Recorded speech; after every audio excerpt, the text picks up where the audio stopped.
Muitos se dobram aos pés de reis devido à sua força, outros se curvam diante de generais devido ao seu poder, mas nesta manhã, com muita humildade, eu quero me curvar diante de uma plateia tão sensível e inteligente como vocês. Obrigado pela sua presença. Muito obrigado. Gostaria de convidá-los a fazer a mais importante viagem que o ser humano deve empreender. Que viagem é essa?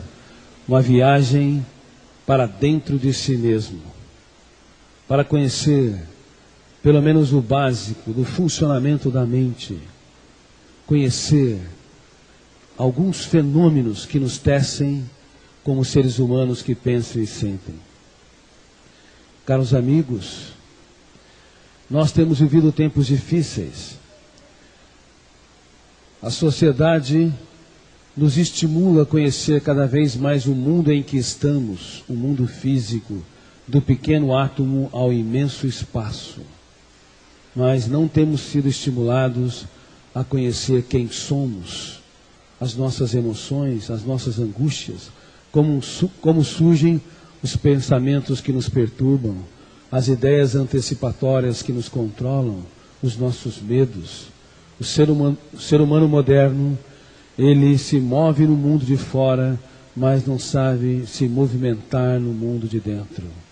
Ele conhece cada vez mais os fenômenos do mundo físico, mas infelizmente não tem conhecido os fenômenos que o tece como Homo sapiens.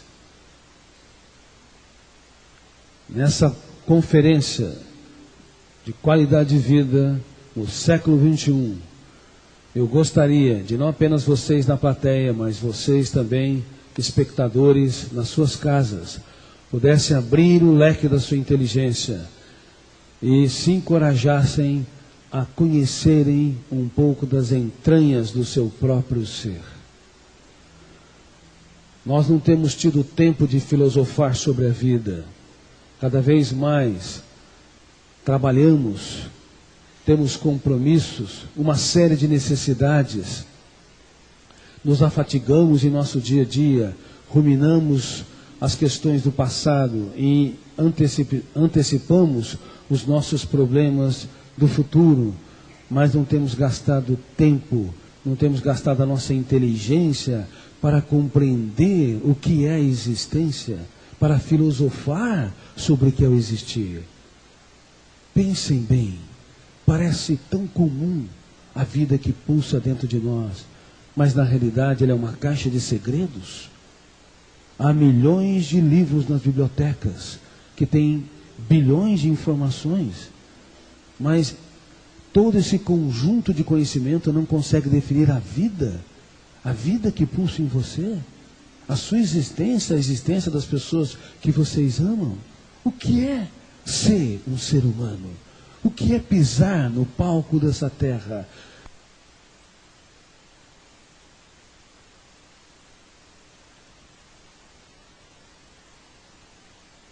Responsabilidades, o que é o processo do existir.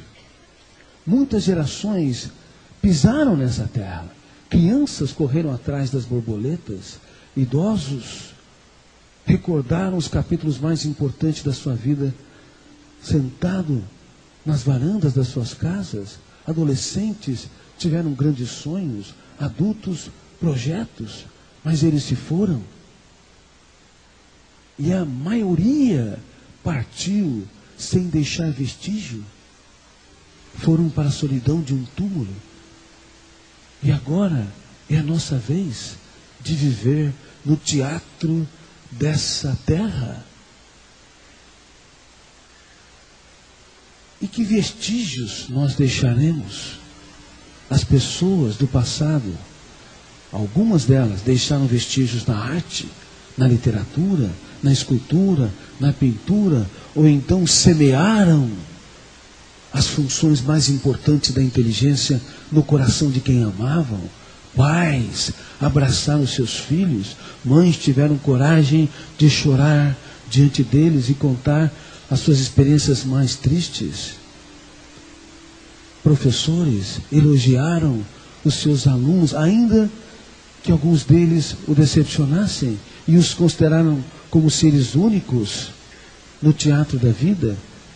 Enfim, eles semearam belas sementes que foram arquivadas nos solos conscientes e inconscientes das suas personalidades e influenciaram o modus operandi da sua vida, influenciaram a formação dessa própria personalidade e pouco a pouco também contribuíram para mudar, transformar a humanidade.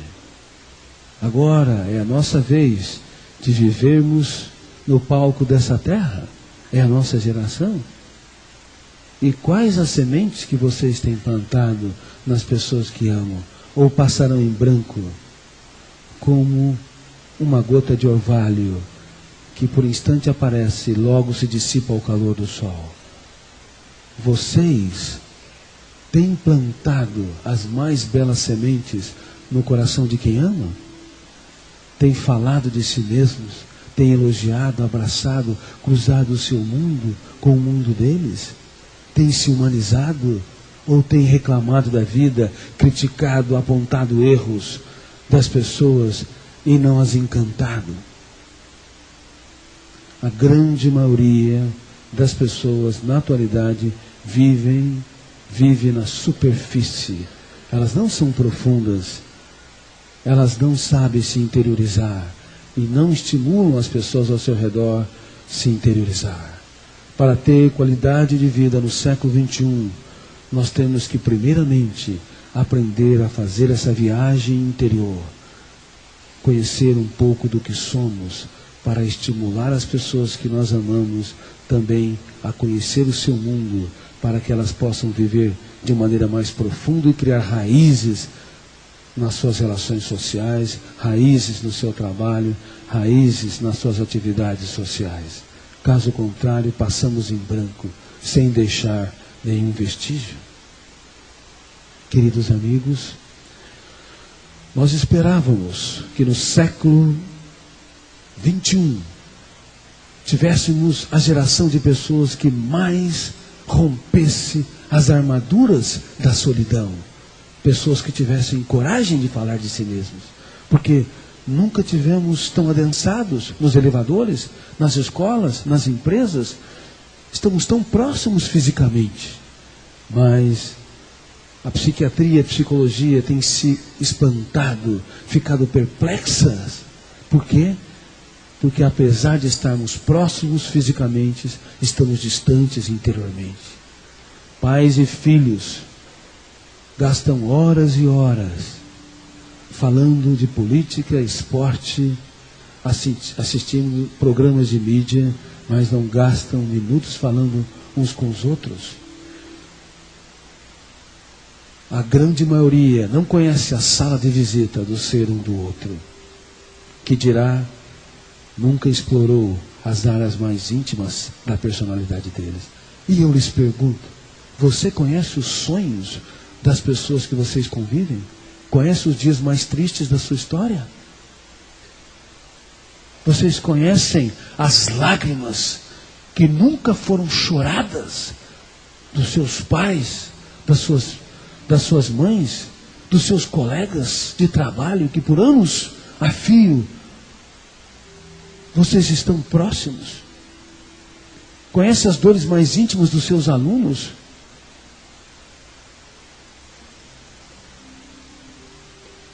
A solidão tem feito parte da rotina do ser humano moderno. Ele fala do mundo em que está, mas tem medo de falar do mundo que é, sobre os seus pensamentos e emoções. E como ter qualidade de vida se nós estancamos os nossos sentimentos? Temos medo de ser transparentes, de entrar em contato com a nossa vida,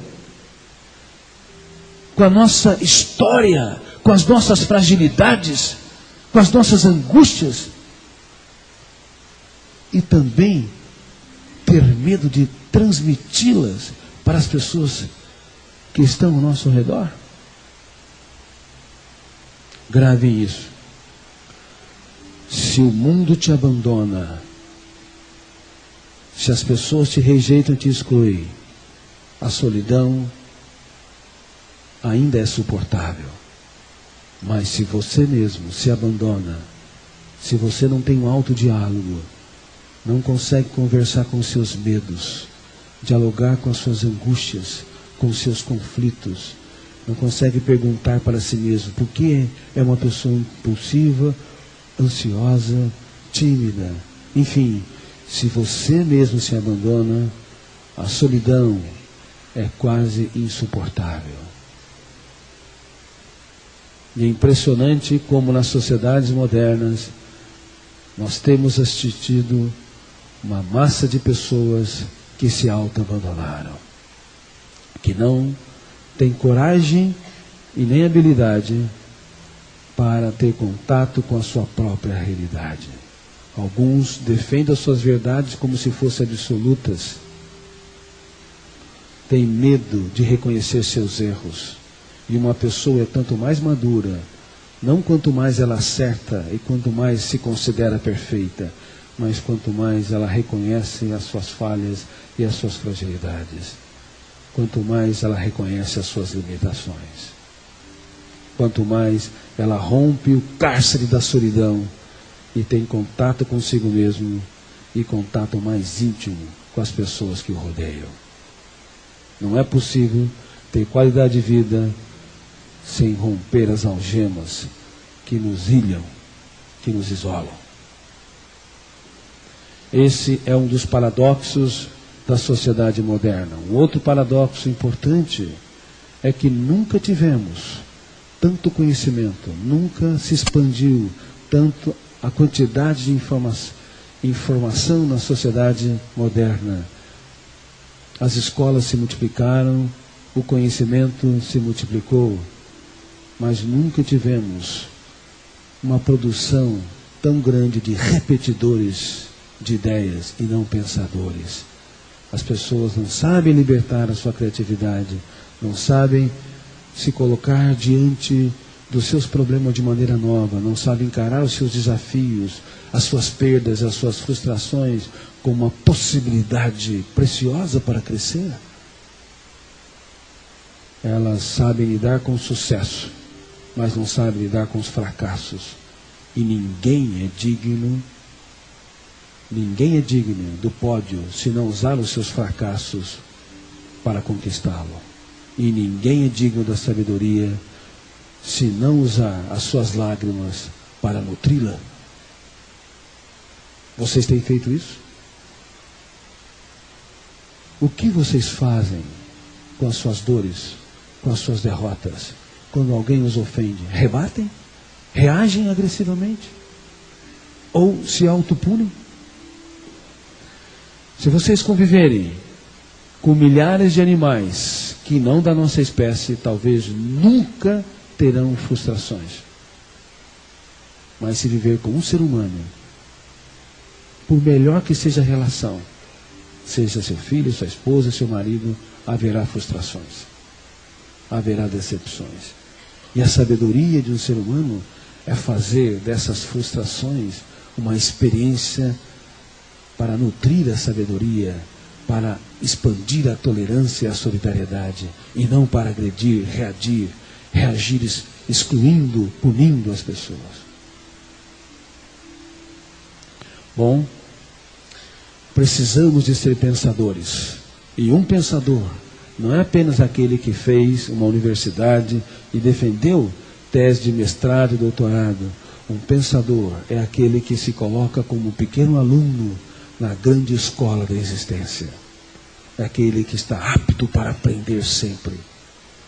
Há muitas pessoas que defenderam tese de doutorado, são considerados intelectuais, mas são meninos no território da emoção. Não sabem ser contrariados, ofendidos, não sabem suportar uma perda. Qualquer situação de dor e sofrimento os abala, dissipa a sua tranquilidade e serenidade, e eles reagem agressivamente. Algumas pessoas nunca sentaram nos bancos de uma escola, nunca frequentaram a academia, uma universidade, mas aprenderam a ser pensadores, porque se colocaram como aluno na escola da vida. na escola da existência. Estão sempre se interiorizando, refletindo sobre as suas mazelas e misérias, sobre as suas dificuldades e fazendo delas uma experiência de crescimento. Por isso, quando você as contate, ainda que os cabelos embranqueceram, elas são jovens no território da emoção. Jovens no único lugar que não é admissível envelhecer, lá dentro de si mesmo. Mas é interessante que há jovens fisicamente de 20, 30 anos, 40 anos, mas são idosos lá no território da emoção. Não tem sabor pela vida, não vive a vida como uma aventura, não consegue aprender, não agradecem, não se encantam com a existência.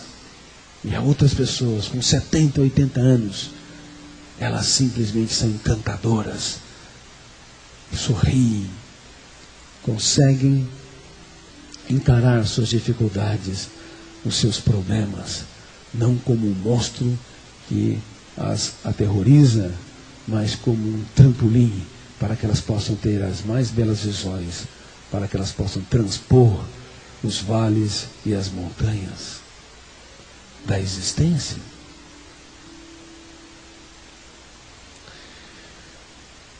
Um outro paradoxo importante, um outro contraste importante, é que nunca a medicina desenvolveu-se tanto, mas nunca as pessoas adoeceram tanto psiquicamente. Nunca a psiquiatria deu saltos tão importantes, mas nunca as pessoas foram tão estressadas. Nunca a indústria do lazer, como internet, TV, esporte, música, literatura, se expandiu tanto. Nunca uma geração teve tanto acesso a fontes de prazeres, mas nunca ela foi tão triste. Atualmente, nós temos visto uma humanidade que se entristece rápida e coletivamente. As experiências emocionais dos prazeres são lábeis, são diluídas, dissipadas, a mínima contrariedade. Uma pessoa perde a sua tranquilidade, o seu prazer, a mínima contrariedade, a mínima ofensa, o mínimo problema, ao mínimo enfrentamento de um problema, é capaz de roubar a melhor experiência, porque elas não têm raízes emocionais. O que está acontecendo, hein? Por que a indústria do lazer se multiplicou tanto e nós não somos a geração mais feliz? Nós temos que nos perguntar. Por que vivemos preocupados, tensos, ansiosos, angustiados? Por que temos, às vezes, motivos para ser alegres, mas a nossa emoção não acompanha esses motivos? E por que a medicina e a psiquiatria deu saltos tão grandes, mas não somos a geração mais saudável? Bom, vamos fazer um teste? Inspirem profundamente. E respirem. Recostem-se na sua cadeira, e você que está em casa, recoste-se confortavelmente na sua poltrona. E pode rir, porque o caso é de chorar. Esse teste revela a nossa péssima qualidade de vida. E por favor, eu gostaria que vocês fossem sinceros nas respostas das perguntas que eu vou fazer. Inclusive você que está em casa. Quem é que acorda cansado aqui? Levante as mãos. Está vendo? Tem tanta gente cansada. Alguns estão tão cansados que nem conseguem levantar as mãos direito. Quem tem dores de cabeça? Levante as mãos. Dores musculares. Quem faz um velório antes do tempo, ou seja, sofre por antecipação. Quem tem excesso de sono aqui? Levante as mãos. Vamos fazer uma pergunta agora. Se vocês responderem a mão coletivamente, vou encaminhá-los um mês para um hotel fazenda, hein? Quem...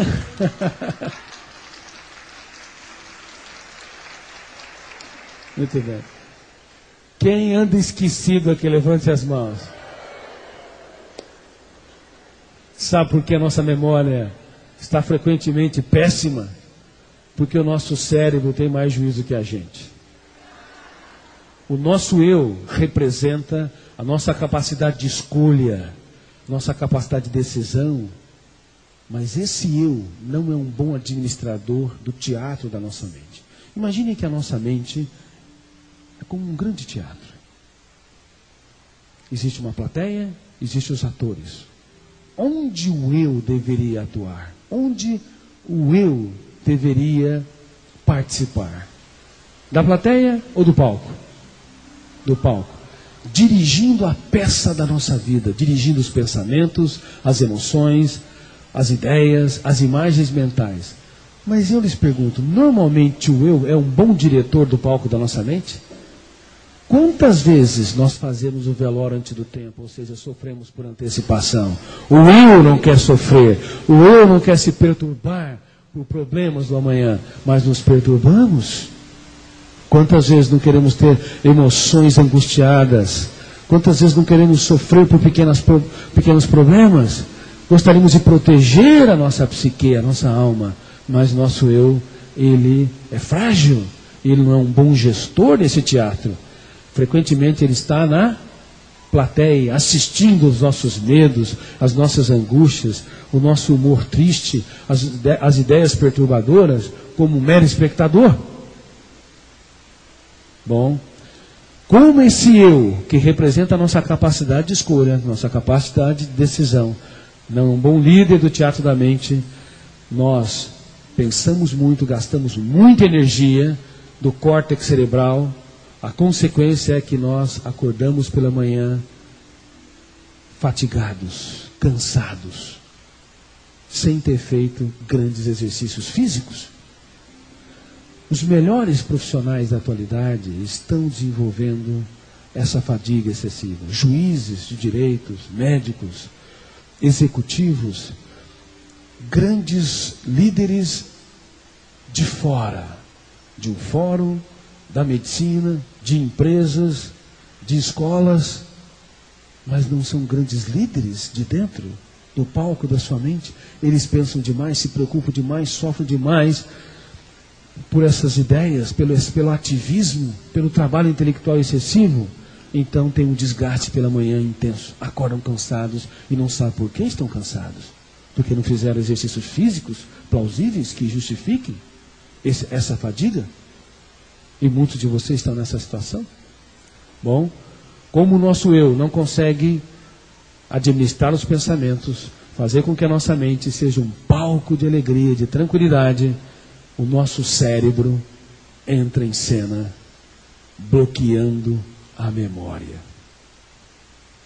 Ele bloqueia a memória, nós ficamos esquecidos, temos um déficit de memória, como tentativa de nós pensarmos menos e pouparmos mais energias. Então, os esquecimentos corriqueiros, o déficit de memória comum, não é um problema, é uma proteção do cérebro. E essa é uma grande notícia. E da próxima vez que você estiver esquecido, não reclame, o teu cérebro está impedindo ou tentando impedir que você pense demais e pense muitas coisas negativas, muitas coisas tolas, muita besteira, muita bobagem, muitas preocupações, para que você tenha mais saúde e mais energia para ser gasta nos órgãos do corpo. Como o excesso de pensamentos é intenso, ele bloqueia a memória. Aí você esquece então onde colocou a chave do carro. Alguns esquecem onde estacionou o carro. Outros esquecem o nome das pessoas que convivem. Aí, para não ficar chato, esqueceu o primeiro nome e dá aquela desculpa para descobrir qual que é o primeiro nome daquela pessoa que eu não consigo me lembrar. Aí ela fala assim: qual o seu nome todo, hein? Porque quer descobrir o primeiro nome. E, por favor, para esse esquecimento corriqueiro, comum, não procure o seu médico, porque seu médico também está esquecido.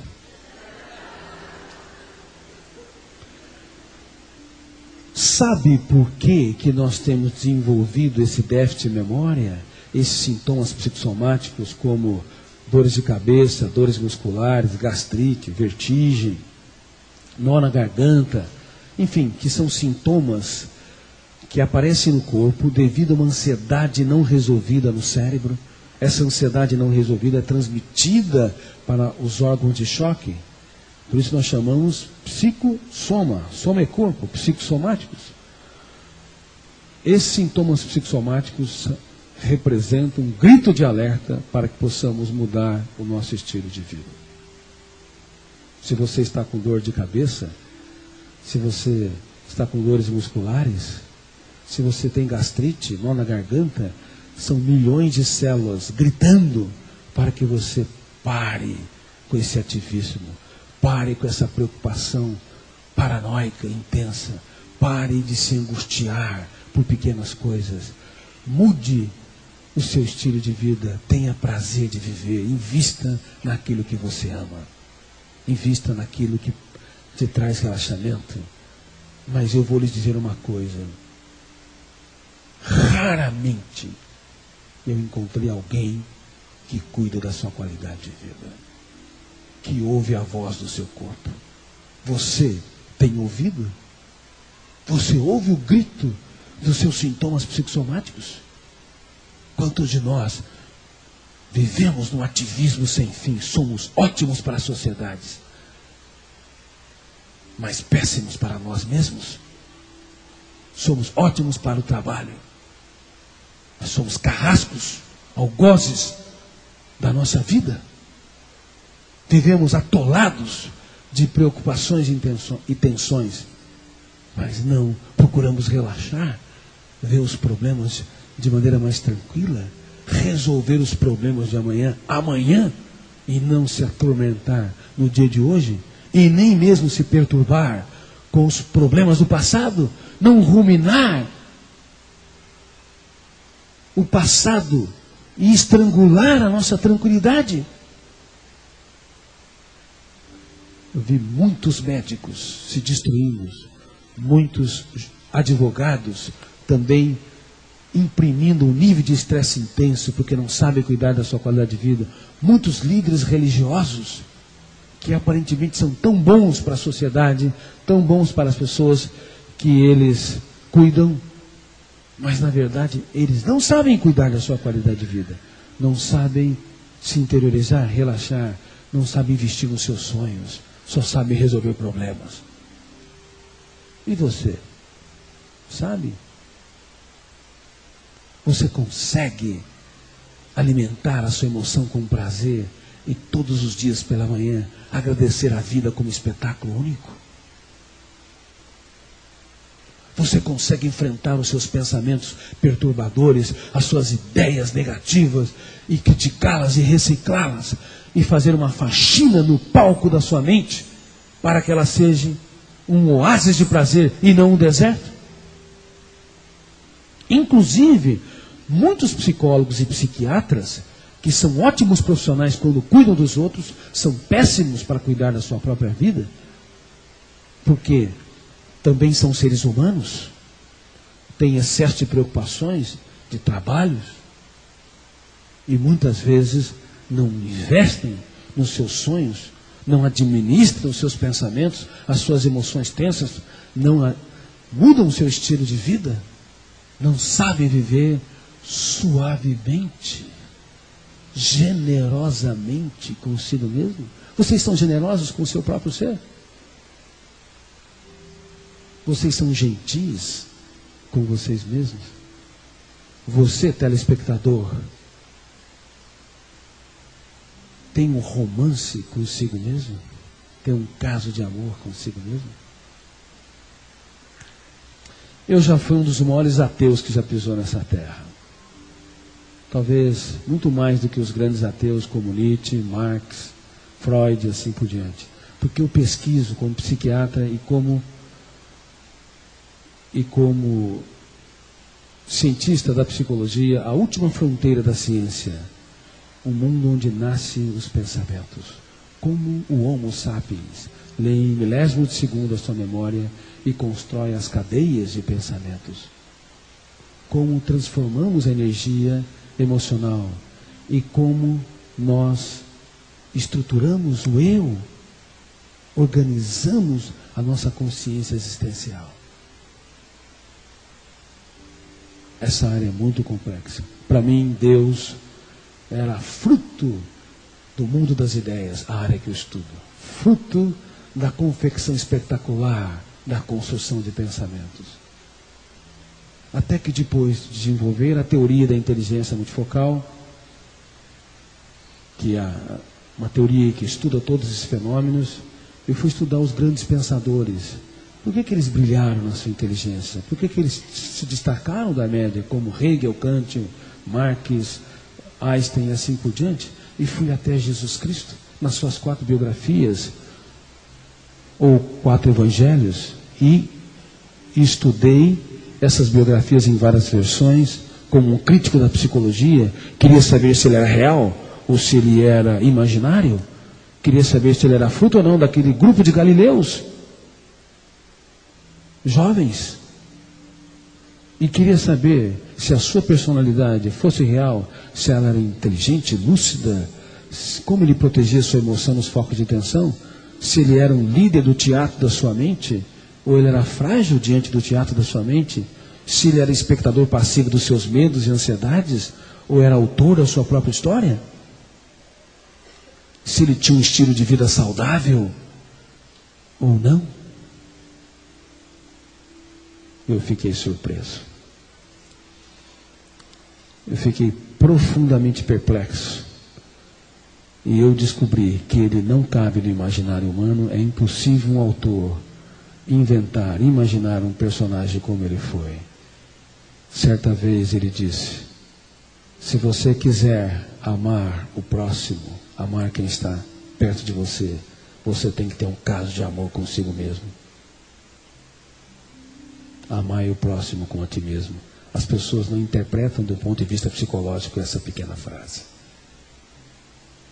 Elas interpretam de maneira superficial, como se fosse uma obrigação o ato de amor. E na verdade é o ato mais espontâneo de quem é bem resolvido emocionalmente, de quem é bem estruturado. Se você não tiver um caso de amor consigo mesmo, você não vai amar os seus amigos, os seus filhos, a sua esposa, o seu marido. Pelo menos não vai amar profundamente. Você vai amar circunstancialmente. Qualquer contrariedade, qualquer estímulo estressante faz com que você tenha uma reação agressiva, faz que você se frustre com eles e às vezes até os exclua da sua vida. Quantos professores, quando criticados, quando agredidos pelos seus alunos, os excluem do mapa da sua história, porque não conseguem entender que por detrás de uma pessoa ferida, por detrás de uma pessoa que fere, há uma pessoa ferida. Vocês podem repetir? Por detrás de uma pessoa que fere,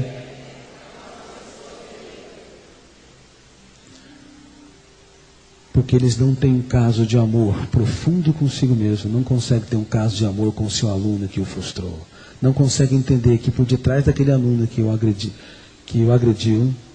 agrediu, há uma pessoa sofrendo, há uma pessoa angustiada, há uma pessoa ferida. Esse aluno feriu porque é infeliz. Ninguém te faz infeliz se primeiramente não for infeliz. Ninguém machuca você, te agride, se antes não se autoagrediu. O mestre dos mestres, Jesus Cristo, estimulou cada ser humano a ter um romance consigo mesmo. Você precisa amar a si mesmo para amar o próximo. Caso contrário, o amor será uma utopia. Ele não terá raízes, não suportará os estresses do dia a dia. Mas eu lhe pergunto, você tem um caso de amor consigo mesmo? Você tem um romance? Você muda o seu estilo de vida? Você cuida serenamente da sua psique, do teatro da sua mente? Você procura relaxar no dia a dia? Você contempla as flores e faz delas um espetáculo aos seus olhos? Você elogia as pessoas que te decepcionam? Você abraça quem espera que você exclui? A minoria das pessoas tem um caso de amor consigo mesmo. Nós estamos assistindo um alto índice de depressão, que é a perda do prazer de viver,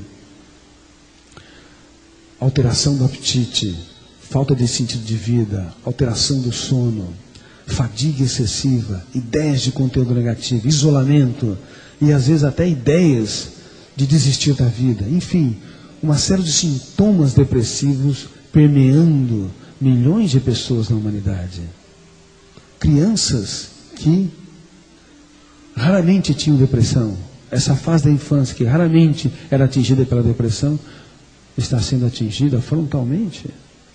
Adolescentes que deviam estar sonhando, explodindo de prazer, querendo conquistar o mundo, se sentem envelhecidos, reclamam de tudo, reclamam da roupa, reclamam do tênis, reclamam do corpo, rejeitam a anatomia do seu próprio ser, sentem-se diminuídos, não conseguem se encantar com a existência.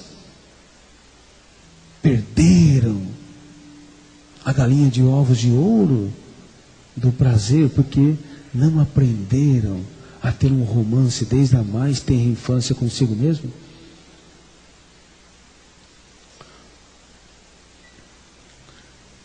Eu estou escrevendo um livro que vai abordar frontalmente uma nova ditadura, uma ditadura no inconsciente. Vai abordar frontalmente uma outra síndrome, uma nova síndrome que tem encarcerado, aprisionado as pessoas, chamada síndrome PIB, padrão inatingível de beleza. As mulheres cada vez mais têm sido escravas de um padrão inatingível de beleza. Por exemplo, quando elas leem uma revista, veem que a foto da modelo não está igual ao seu corpo, tem um ataque de raiva. Ao invés de fechar a revista, elas são persistentes. E cada vez que elas veem uma foto da modelo, existe um fenômeno inconsciente chamado fenômeno RAM, registro automático da memória. Ele registra tudo automaticamente nos solos do inconsciente. Todas as imagens, todos os pensamentos, todas as ideias são arquivadas automaticamente e todos os estímulos de fora. Então uma mulher, quando vê uma foto da modelo que não está igual ao seu corpo, ao invés de ela optar por sentir-se bela, atraente, ela se identifica com aquela imagem, registra e consequentemente vai formar uma zona de conflito pouco a pouco. Depois de centenas e milhares de imagens, forma-se uma janela da memória, que é um território de leitura que eu chamo de janela killer. O que quer dizer killer no inglês? Assassino. Uma janela que assassina a serenidade, a autoestima, o encanto pela vida. Então, todas as vezes que uma mulher entra naquela janela killer, o volume de tensão é tão grande que rouba, dissipa o seu prazer de viver. Aí vem a pergunta fatal. Elas estão diante do espelho e dizem: espelho, espelho meu, existe alguém com mais defeito do que eu? Porque elas desenharam uma imagem que não é a do seu próprio corpo, e isso está levando ao assassinato coletivo do prazer de viver de centenas de mulheres no mundo. Beleza está nos olhos de quem vê. Repetem, por favor. Vocês, mulheres, têm que sentir belas, atraentes, inteligentes. Vocês têm que respeitar a anatomia do seu corpo. Vocês têm que aprender a cultivar a autoestima. E ninguém pode fazer isso por você. Mas o sistema, a mídia, tem destruído a autoestima das mulheres, a autoimagem, porque coloca no cinema mulheres com padrão magérrimo e com beleza completamente atípica. E também as revistas, nas capas, modelos magérrimas e com padrão atípico de beleza. A beleza comum não é expressada. E tudo isso vai entrando no inconsciente coletivo, sendo registrado, formando zonas de conflito que encarceram a emoção, que aprisionam o prazer de viver. E perdem a relação consigo mesmo. Elas perdem a possibilidade de ter um caso de amor com a sua própria história, com o seu próprio ser. Há muitas adolescentes nesse exato momento pensando em suicídio nesse país, porque rejeitam o seu corpo. Há mulheres, milhares, centenas de milhares que têm vergonha de sair nas ruas, nas instituições, nas empresas, porque estão sempre achando que as pessoas estão rejeitando, observando os defeitos que elas imaginam que possuem, gerando a síndrome PIB, padrão inatingível de beleza. Nunca se esqueçam disso. Beleza está nos olhos de quem vê, de quem observa. Não é possível ter um caso de amor consigo mesmo se vocês não se verem como belos, bonitos, se vocês não admirarem o que vocês são. Isso não é para financiar o orgulho, é para sustentar a autoestima. Ensine as suas crianças, ensine os adolescentes desde a mais tenra infância a não ser escravo do padrão doentio de beleza preconizado pela mídia. Esse livro, que vai ser publicado daqui a 2 meses, se chama A Ditadura da Beleza e a Revolução das Mulheres. Vocês, mulheres, têm que fazer uma revolução na sociedade. Vocês não podem ser escravas da tirania dos desfiles. Vocês sabiam que as modelos, para ser considerada, para ser aprovadas como tal, tem que ter 20 quilos a menos do que a sua estatura? Se tem 1,60 m, elas têm que pesar 40 quilos? Isso é um caso grave de desnutrição, do ponto de vista da medicina. Isso é uma agressão, uma tortura ao corpo. E essas modelos de 12, 13, 14, 15 anos, magérrimas, mal nutridas, doentes, às vezes bloqueadas até na sua menstruação, porque o organismo tenta reagir para impedir com que elas entrem em falência múltipla de órgãos. Então, para economizar energia, bloqueia a menstruação.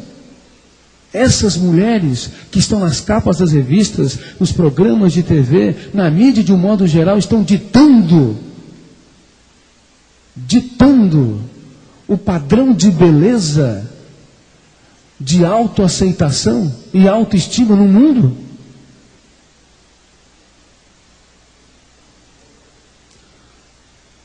Rompam a ditadura da beleza. Façam uma revolução em cada ambiente que vocês estiverem. Lutem para amar profundamente a vida e estimular as pessoas a ter um romance com a sua própria história. Senão, nós vamos continuar assistindo o que estamos vendo de maneira mais progressiva. A humanidade está adoecendo rápida e coletivamente. E a indústria dos antidepressivos e tranquilizantes está se tornando a mais poderosa da atualidade, uma das mais poderosas, porque nós esperamos as pessoas adoecerem para depois tratá-las, mas nós temos que prevenir as doenças psíquicas. Os antidepressivos e tranquilizantes são importantes, mas eles são atores coadjuvantes. O ator principal é o eu, e o eu deve dirigir o palco da mente, criticar toda ansiedade, criticar todo transtorno de autoimagem, toda autopunição, todo estilo doentio de vida, criticar as ideias perturbadoras e criticar a escravidão que o sistema nos impõe, a servidão que ele nos impõe, fazendo-nos roubar a nossa identidade, a nossa autoestima, a nossa capacidade de ser livre para amar, não apenas as pessoas ao nosso redor, mas amar a nós mesmos. O mestre dos mestres era alguém que valorizava a vida no mais alto nível. Ele conseguia fazer das prostitutas rainhas. Certa vez uma prostituta foi pega em flagrante adultério. E alguns fariseus queriam usá-la como isca para destruí-lo. E disseram para ele, no meio da sua aula ao ar livre, onde havia várias pessoas, qual o seu veredito? Qual foi a resposta dele? disseram, qual sua sentença? E todos pensam que a primeira resposta foi, quem não tem pecado atire a primeira pedra. Mas se você analisar do ponto de vista psiquiátrico e psicológico, você vai perceber que essa foi a segunda resposta. A primeira resposta foi o silêncio. Ele parou, pensou antes de reagir. Escrevia na areia porque escrevia no palco da sua mente. Ele dirigia o teatro da sua inteligência. Ele cuidou da sua qualidade de vida para cuidar da qualidade de vida daquela mulher. Devia estar falando no silêncio da sua mente. Eu não sou obrigado a entrar na paranoia desses homens agressivos. Eu não sou obrigado a dar respostas impensadas. Essa mulher, para mim, não é uma adúltera, é um ser humano insubstituível. Ela pensa, sente, tem sonhos, recua, tem golpes de ousadia, é um mundo a ser explorado. Então, à medida que ele pensava, aqueles carrascos, aqueles homens linchadores, diminuíram a temperatura da emoção. Eles estavam na plateia, sendo escravos das janelas killers. Mas com o silêncio dele intrigou aqueles homens. E eu lhes digo, nunca esqueçam disso. Nos primeiros 30 segundos de tensão, nós cometemos os maiores erros da nossa vida. Não deem respostas quando você é confrontado, criticado, ofendido, rejeitado. Aprendam a fazer a oração dos sábios. Qual é? O silêncio. Só o silêncio pode conter a sabedoria nos momentos de desafios, de perdas e frustrações. Os nossos maiores erros foram cometidos quando nós não aprendemos a fazer a oração do silêncio, quando nós não aprendemos a nos interiorizar. Nós machucamos quem mais amamos, ferimos quem mais deveria ser abraçado, porque nós rejeitamos o silêncio. Reagimos automaticamente diante da ação das pessoas. E ação e reação serve muito bem para a física, mas para a inteligência ela é pouco útil. Uma pessoa madura, ela aprende a reagir menos e pensar mais, refletir mais e considerar os outros como seres humanos únicos. Bom, aí, no segundo momento, pediram o veredito dele, a sentença dele. Ele, dessa vez, então, olhou nos olhos daqueles homens e disse, ok, vocês podem apedrejá-la. Porém, antes, mudem a base do julgamento. Tenham coragem de ser transparentes, viajarem para dentro de vocês mesmos e olharem as suas falhas. Ou seja, em outras palavras, quem não tem pecado, atire a primeira pedra. Aqui há grandes lições. Uma pessoa, para ter qualidade de vida, como eu disse, tem que ser transparente. Você nunca vai conseguir encantar, influenciar seus filhos, seus amigos, seus colegas, seu cônjuge, se não aprender a reconhecer suas limitações, as suas fragilidades. Você nunca vai entender a dor do outro se não aprender a ter contato com a sua realidade. E Jesus Cristo, ele levou aqueles homens a olharem para dentro de si mesmos para depois executar a sentença. O resultado foi que eles não tiveram coragem. Eles saíram de cena. Muitas vezes nós temos coragem de julgar, coragem de apontar, de excluir, porque nós não temos coragem, primeiramente, de olhar para dentro de nós mesmos. E aquela mulher foi embora, e aquela mulher estava diante dele, os homens foram embora. Então chegou a vez dele levar aquela mulher a sair da plateia e entrar no palco da sua mente e se tornar a autora da sua história. Ele disse, mulher, onde estão os seus acusadores? Ela falou, eles se foram. E ele disse, se eles não te acusaram, nem tão pouco eu te acuso. Vai e reescreva a sua história. Ele poderia ter dito, de hoje em diante, sua vida me pertence, você vai ser minha discípula, porque eu te salvei. Mas não. Diferente de todo político que pisou nessa terra, que usou o poder para que as pessoas gravitem em torno de si, ele não usou o poder para fazer com que ela o seguisse. Ele falou, vai e reescreva a sua história. Vai e saiba que eu tudo que fiz por você, fiz desprendido de qualquer outra intenção.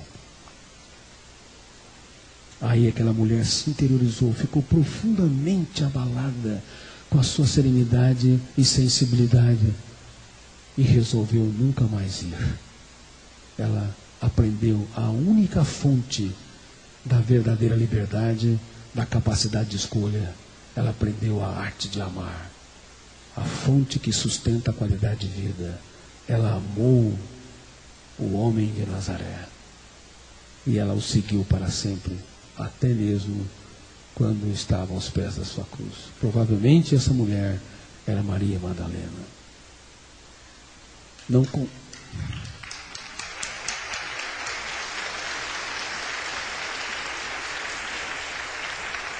Queridos amigos, não controle os outros.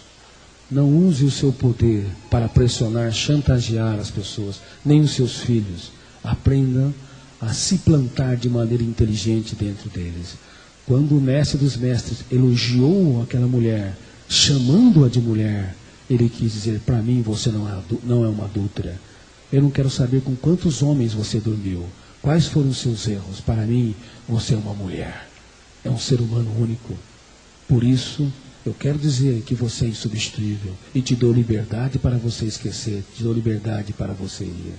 Mas quando ela descobriu que realmente era um ser humano e que tinha possibilidade de escolha, ela escolheu amá-lo. E ela escolheu também se amar. Ela passou a ter um caso de amor consigo mesma.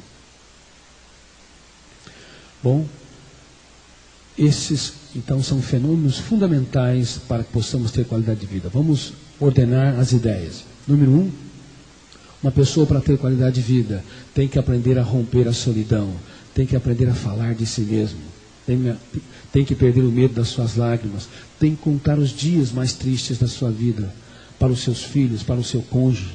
Tem que ir além da sala de estar. Tem que penetrar em áreas mais íntimas da personalidade. Uma pessoa que quer ter qualidade de vida também tem que ser transparente.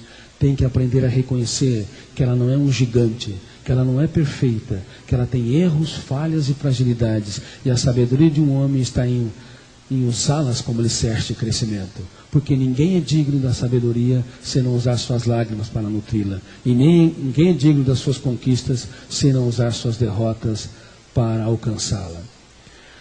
Um outro ponto importante: é necessário ter um caso de amor consigo mesmo. É necessário ter um relacionamento afetivo com o nosso próprio ser. Uma pessoa que não consegue amar a vida, que vive reclamando, vive perturbada com ideias negativas, uma pessoa pessimista, que não consegue se encantar com a existência, ela também não encanta as pessoas ao seu redor.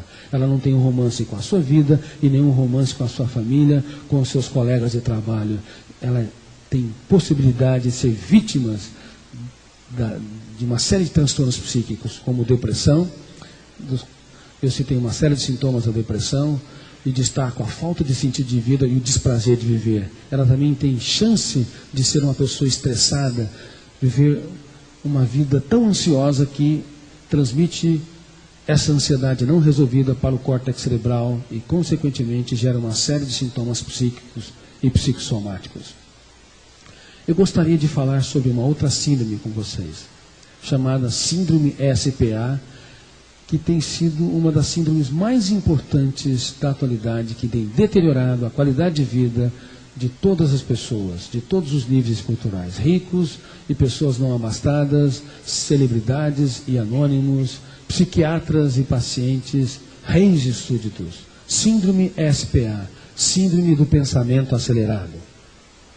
Pensar com inteligência é ótimo, pensar excessivamente sem qualidade é péssimo. O maior vilão da qualidade de vida na atualidade é o excesso de pensamento que rouba a energia do córtex cerebral. Muitos de vocês levantaram as mãos que fazem um velório antes do tempo, sofrem por antecipação.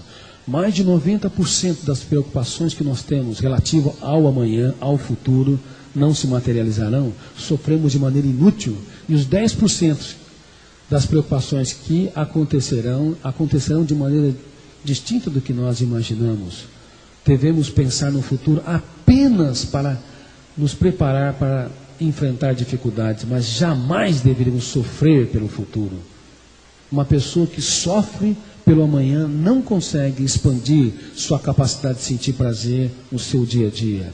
E uma das funções mais importantes da inteligência para expandir a capacidade de sentir prazer é a arte da contemplação do belo. Uma pessoa é tanto mais feliz quanto mais faz das pequenas coisas um espetáculo aos seus olhos. Uma pessoa que é capaz de se colocar diante de uma flor como essa e observar a anatomia, os detalhes, as cores, as formas, ela tem muito mais chance de expandir o seu prazer de viver. Contemple o belo. Contemplar o belo não é admirar o belo, não é admirar as flores, não é admirar o filho, não é admirar o colega de trabalho, a esposa ou o marido. Contemplar é penetrar mais profundamente, é se colocar atenta e embevecidamente, é você trocar experiência de vida, é você extrair muito do pouco. Há muitos miseráveis morando em palácios, são milionários, multimilionários, mas são miseráveis no território da emoção, porque perderam a capacidade de contemplar o belo. Não sabe abraçar, não sabe beijar, não sabe elogiar, não sabe se encantar. E, consequentemente, a síndrome do pensamento acelerado, quando a emoção não se encanta, quando ela não é relaxada, quando ela não se expande, quando ela não é contemplativa, essa síndrome se exacerba. A velocidade do pensamento aumenta muito e nós vivemos em função de uma série de problemas. Nos preocupamos com o futuro, ruminamos o passado ou nos atormentamos com os problemas do presente e a nossa vida vira um caos. Podemos ter sucesso de fora, ser aplaudidos por multidões, mas vivermos opacos, sem brilho por dentro. É necessário contemplar o belo para desacelerar o pensamento. É necessário fazer das pequenas coisas um espetáculo aos seus olhos. Olha para quem está do seu lado. Fala assim: você é uma pessoa maravilhosa.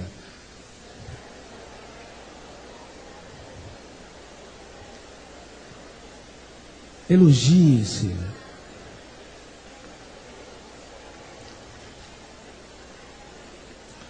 Custa tão pouco as coisas mais importantes da vida. Muitos estão atrás de viagens internacionais. É bom? Claro que é bom.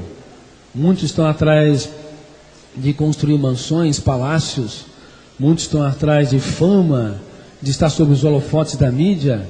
Mas eu lhes digo, os segredos da felicidade se escondem nas coisas anônimas. Abrace mais quem vocês amam. Elogiem os seus filhos. Não basta você achar que eles sabem que você ama. É necessário exteriorizar. Quando alguém espera uma crítica, faça um elogio, fala: você é importante para mim. Quando alguém espera uma exclusão, abrace e diga que ele é o ser único no palco dessa terra. Peça desculpa quando você erra, tenha coragem de reconhecer os seus erros. Ou seja, faça dos pequenos momentos, momentos de expansão do prazer, momentos sublimes de interiorização. Bom, a síndrome SPA tem vários sintomas. Um deles é a fadiga excessiva. Outro deles, como eu já comentei, é o déficit de memória.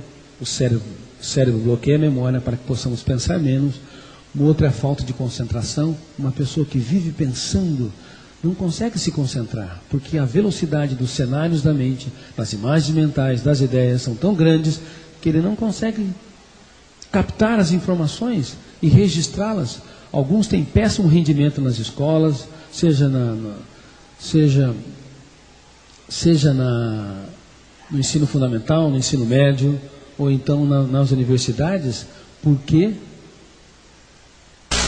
não se concentram. Não consegue reter a informação e não consegue, consequentemente, ter um rendimento intelectual adequado. Um outro sintoma importante é a irritabilidade. De manhã a pessoa está um pouco tranquila, à tarde as pessoas que ao redor não suportam e à noite nem ele se suporta. Há uma flutuação emocional muito grande. Além disso, dores de cabeça, dores musculares, gastrite, uma série de outros sintomas psicossomáticos fazem parte de uma mente agitada que tem uma hiperprodução de pensamentos que não descansa e não relaxa. E existem vários sintomas, vários níveis da síndrome SPA. Vou falar alguns níveis para você. Primeiro nível é aquela pessoa que assiste a televisão e deixa todo mundo maluco na sala. Ela pega o controle e... Peguei muitos de vocês, hein? A velocidade do pensamento é tão grande que é mais rápido que as cenas dos programas e dos filmes. Começa a assistir os filmes sempre do meio para o fim, porque não tem paciência de começar no início. Vai pegar uma revista, sempre começa do fim para o começo. Segundo nível, aquela pessoa que senta folgadamente para conversar com você. Sentou na poltrona e de repente ela começa a ter movimentos involuntários. Começa a mexer com as mãos e com as pernas. Toda vez que alguém estiver fazendo esses movimentos perto de você, saiba que essa pessoa está em qualquer lugar do mundo menos próximo de você. Ela está viajando nas ideias. Estão viajando na síndrome SPA. E vocês também, todas as vezes que tiverem esse movimento, saibam que vocês se desligaram do ambiente e começaram a viajar. Bom? E o terceiro estágio, aquela pessoa que vai numa festa, depois de 5 minutos, dá um circo-tico. Vamos embora! Não consegue suportar a rotina. Quarto nível, aquela pessoa que planeja as suas férias. Eu vou ficar longe dos meus alunos agora, do diretor da escola, dos meus colegas de trabalho. E de repente, quando está no primeiro dia, começa a perder o encanto e, como bom soldado no segundo dia, que só sabe viver em tempo de guerra, tem vontade de voltar para o campo de batalha. Elas não conseguem se aquentar nunca. Por favor, aprendam a administrar os pensamentos. Contemple o belo 10 minutos, uma vez por semana. Desacelerem o pensamento. E durante o dia, façam micro-relaxamentos 1 a 2 minutos, várias vezes por dia. Se interiorize. Pense nos seus sonhos. Pense nos seus projetos. Agradeça o fato de você ter vários colegas de trabalho. Agradeça o seu trabalho. Transforme o seu deserto num oásis. A vida é um espetáculo único e imperdível. O teu eu tem que criticar, confrontar e reciclar cada pensamento negativo. Nunca aceite passivamente as ideias, senão elas são registradas nos bastidores. Tudo que passa no palco vai para os bastidores. E, consequentemente, isso pode, pouco a pouco, adoecer você. Ainda que você tenha tido uma infância feliz e uma adolescência maravilhosa. Nós podemos, eu e você, podemos acumular lixo se o nosso eu não sair da plateia e não entrar no palco. Podemos acumular lixo, estresse, ansiedade, conflitos lá nos bastidores inconscientes desse grande teatro da mente humana. Portanto, agora, por favor, você tem que ser líder do teatro da sua mente. E repita comigo essa filosofia poética para encerrar a minha conferência. Que eu seja um grande sonhador. E se eu sonhar, não terei medo de falhar. E se eu falhar, não terei medo de errar. E nem de chorar. E se eu chorar, repensarei a minha vida. Mas não desistirei. Darei sempre uma nova chance para mim mesmo. Os perdedores veem os raios, mas os vencedores têm coragem. Vem a chuva e com ela a oportunidade de cultivar. Por isso eu declaro: jamais desistirei da minha vida.